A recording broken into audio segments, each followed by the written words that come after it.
मी जर बाळासाहेब ठाकरेंना घाबरलो नाही तर मी बाळासाहेब आंबेडकरांना घाबरण्याचं कारणच येत नाही।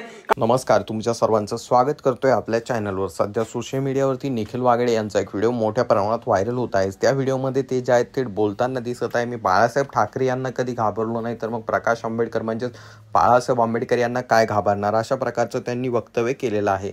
सदरी व्हिडिओ त्यांनी ज्या मॅक्स महाराष्ट्र या यूट्यूब चॅनलला जे आहे त्यांनी मुलाखत दिली होती, त्या ठिकाणी बोलत असताना त्यांना जे आहे वंचित बहुजन आघाडीबद्दल प्रश्न विचारण्यात आला होता। तर त्यावेळेस त्यांनी बोलत असताना मी कधी शिवसेनेच्या बाळासाहेब ठाकरेंना घाबरलो नाही, मी माझं काम सातत्यानं चालूच ठेवलं तर मी वंचित बहुजन आघाडीच्या बाळासाहेब आंबेडकर यांना काय घाबरणार, आणि त्याचसोबत सुजात आंबेडकर यांची ती ट्रोलिंग गँग आहे तिला देखील मी घाबरत नाही, अशा प्रकारचं वक्तव्य जे आहे निखिल वागळे यांनी केलेलं आहे। तर चला पाहूया इथे व्हिडिओमध्ये नेमकं काय म्हणालेत। परंतु तत्पूर्वी तुम्हाला विनंती असेल, चॅनलवर नवीन असाल तर चॅनल नक्कीच सबस्क्राईब करा, आणि व्हिडिओ जर फेसबुक पेजवर पाहत असाल तर पेजला नक्कीच फॉलो करा।